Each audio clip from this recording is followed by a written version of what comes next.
इन दिनों स्वास्थ्य व्यवस्था को लेकर लगातार झारखंड सरकार कार्य कर रही है और झारखंड के स्वास्थ्य मंत्री बन्ना गुप्ता जी का भी प्रयास है कि सुदूर ग्रामीण क्षेत्र तक बेहतर से बेहतर मेडिकल की सुविधा लोगों तक पहुंचाई जाए। आज हम लोग पहुंचे हुए हैं गिरिडीह जिला में, जहां पर एक मद्रासी क्लिनिक काफी चर्चित क्लिनिक है, जहां पर फिस्टुला का इलाज होता है। हमारे पास डॉक्टर साहब हैं, डॉक्टर लाल बालाजी साहब, जिनसे हम लोग जानने का प्रयास करेंगे कि फिस्टुला क्या है और इस फिस्टुला जैसे बीमारी से किस तरह से लोग बचें।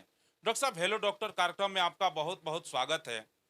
फिस्टुला को लेकर के काफी भ्रांतियां पैदा होती है और कहीं ना कहीं आज के परिवेश में देखा जाए तो इसके मरीज जो हैं ज्यादा बढ़ते जा रहे हैं। इसको लेकर के आप क्या ओपिनियन देना चाहेंगे? फिस्टुला ऐसी बीमारी है जो कि मल द्वार के बगल में एक फोड़ा या फुंसी की तरह हो जाता है, जिससे लगातार पस चलता रहता है और कभी कभी ये बंद भी हो जाता है। तो लोग सोचते हैं कि वो हमारा ठीक हो गया। एक्चुअल में फिस्टुला जो होता है उसका जो मुंह होता है एक बाहर की तरफ होता है और एक अंदर की तरफ होता है, जो कि मल द्वार के अंदर खुलता है। और कभी कभी इसमें होता है कि एक मुंह बंद हो जाता है तो दूसरा मुंह खुल जाता है अंदर की तरफ। तो लोग इसी भ्रम में रह जाते हैं कि मुझे कि फोड़ा हो गया तो गुर्रा हो गया तो बलतोड़ हो गया। और इसी का फ़ायदा उठा के जो लोकल डॉक्टर होते हैं, जो गांव देहात के डॉक्टर होते हैं, वो इसको छोटा मोटा कुछ हल्का फुल्का कुछ दवाइयाँ दे करके ट्रीट करते हैं, जो कि कुछ समय के लिए बंद हो जाता है लेकिन फिर उससे दोबारा हो जाता है उन्हें। तो इसमें ये समझना ज़रूरी होता है कि आखिर वो फिस्टुला जो है वो वाकई फिस्टुला है या गुर्रा बलतोड़ जो हम लोग बोलते हैं वो है। और इसमें क्या होता है कि आप एक एक्सपर्ट के पास जाएंगे, सर्जन के पास जाएंगे, तो वो उसे चेक करते हैं। कुछ इसमें टेस्ट वगैरह भी होते हैं, जैसे कि फिस्टुलोग्राम। फिस्टुलोग्राम टेस्ट जो होता है वो इसका सटीक टेस्ट होता है कि वाकई ये फिस्टुला है या कुछ दूसरा चीज़ है।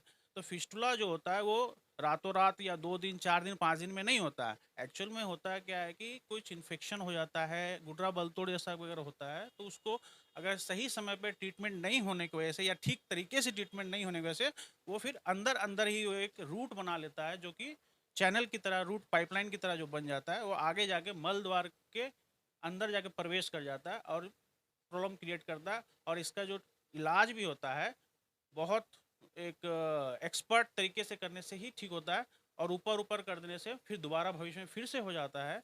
इसलिए इसको सबसे अच्छा तरीका है कि आप इस चीज़ को पहले एक्सपर्ट से समझें, सही ट्रीटमेंट लें, सही दवाइयाँ लें, सही इसका सर्जरी हो, इलाज हो, तभी जाके ये ठीक होता है। नहीं तो ये फिर बार बार हो जाएगा तो क्रॉनिक रूप ले लेता है, तो फिर बाद में बहुत जटिल भी हो जाता है। इससे परेशानी भी बहुत ज़्यादा बढ़ जाती है। और ख़ास करके ये हमारे कब्जियत होने की वजह से, पेट की शिकायत, क्रोन्स डिजीज़ वगैरह, इन चीज़ों की वजह से ज़्यादा करके होता है। एक तरह से लाइफस्टाइल अगर अच्छा रहे तो आप फिस्टुला, पाइल्स, जो हम लोग आम भाषा में बवासीर बोलते हैं, भगंदर बोलते हैं, या फिर खूनी बवासीर बोलते हैं, इन चीज़ों से आप बच सकते हैं। मेन है हमारा लाइफस्टाइल, जो कि हम आजकल इसको पूरा पूरी अवॉइड कर दिए हैं। ज़्यादा करके हम लोग नॉनवेज पे फोकस करते हैं, लेकिन हमें ज़्यादा करके हरी साग सब्जियाँ, फल फलारी, सलाद, दूध, इन चीज़ों का ज़्यादा मात्रा में सेवन करने से हमारा लाइफ हर तरह से अच्छी रहता है। क्योंकि सर अक्सर देखा जाता है कि सुदूर ग्रामीण क्षेत्र के जो लोग होते हैं वो अक्सर अपने स्वास्थ्य को लेकर बहुत ज्यादा जागरूक नहीं रहते हैं। जब उनके पास क्रिटिकल समस्या उत्पन्न होता है तभी जाकर के किसी कुशल चिकित्सक के पास या किसी अच्छे अस्पताल में जाते हैं। वैसे लोगों के लिए क्या नसीहत देना चाहेंगे?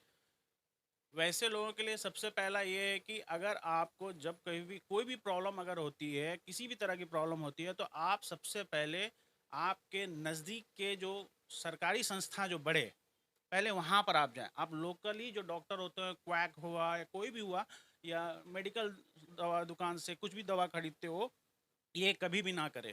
क्योंकि वो लोग अपना बिजनेस को देखने के हिसाब से आपसे 4 पैसे कमा भी लेंगे, लेकिन आपका ट्रीटमेंट सही नहीं होगा। उसी में आप कुछ समय के लिए आपको अच्छा लग सकता है मुझे ठीक हो गया बोल के, लेकिन ये अंदर अंदर ही आपको खराब करता जाता है। इसीलिए बेहतर है कि आप एक अच्छे सरकारी अस्पताल, जो बड़े सरकारी अस्पताल है, आप वहाँ जाएं।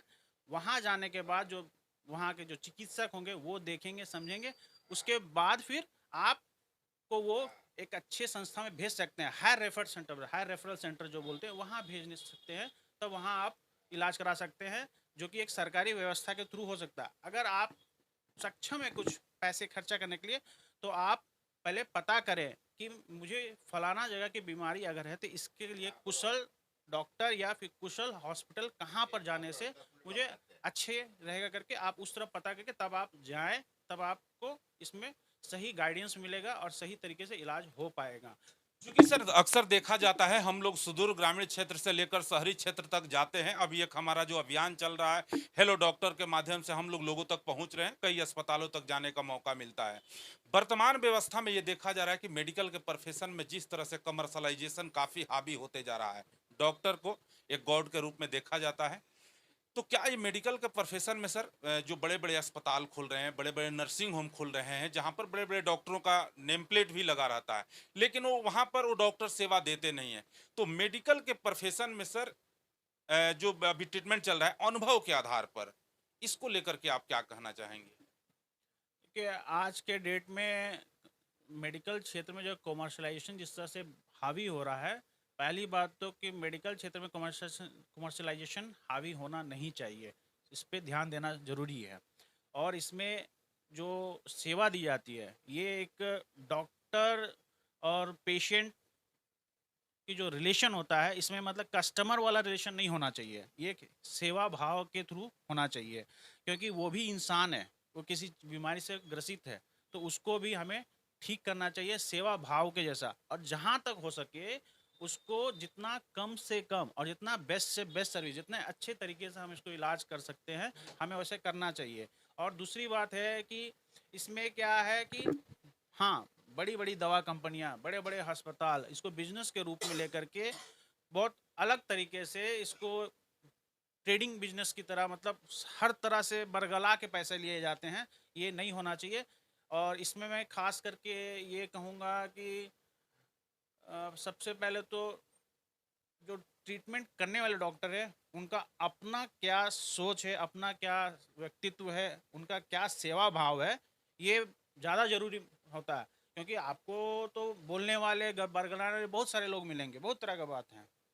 वो आपके ऊपर है कि आप क्या चाहते हो। क्योंकि सर लंबे समय से पिताजी भी आपका यहाँ पर ट्रीटमेंट करते रहे और आप उनके सुपुत्र हैं, तो आप भी इसी प्रोफेशन में हैं और आप भी डॉक्टर हैं।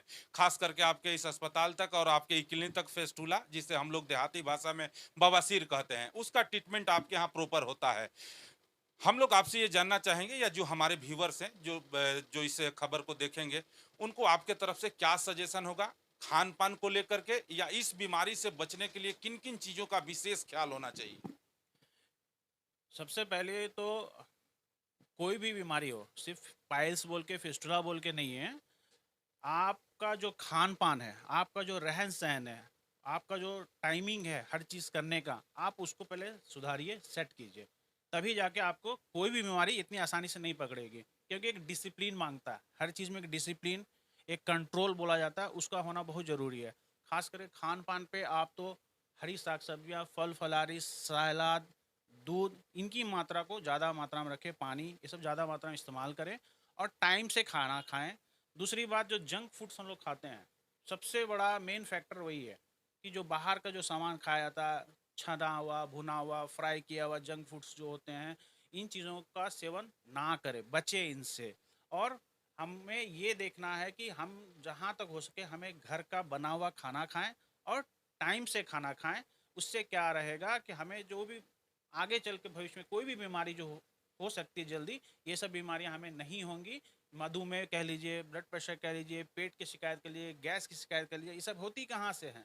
सब हमारा लाइफ स्टाइल डिस्टर्ब होने का। हमें 8 घंटे की नींद चाहिए, प्रॉपर तरीके से हम खाना खाएँ, प्रॉपरली खाएँ, टाइम से खाएँ, तो हमें कहीं कोई दिक्कत नहीं होगी। और ये मेनली जो पाइल्स फिस्टुला जो होता है, ये आपका कब्ज़, सबसे मेन फैक्टर जो है कब्ज़, ये अगर आपका नहीं होगा, तो आपका सब बीमारी piles related, anal canal related, ये सारी सब कुछ आपकी अच्छी रहेंगी। लाइफ़स्टाइल बढ़िया से रखना है, तो आपका सब कुछ बढ़िया रहेगा।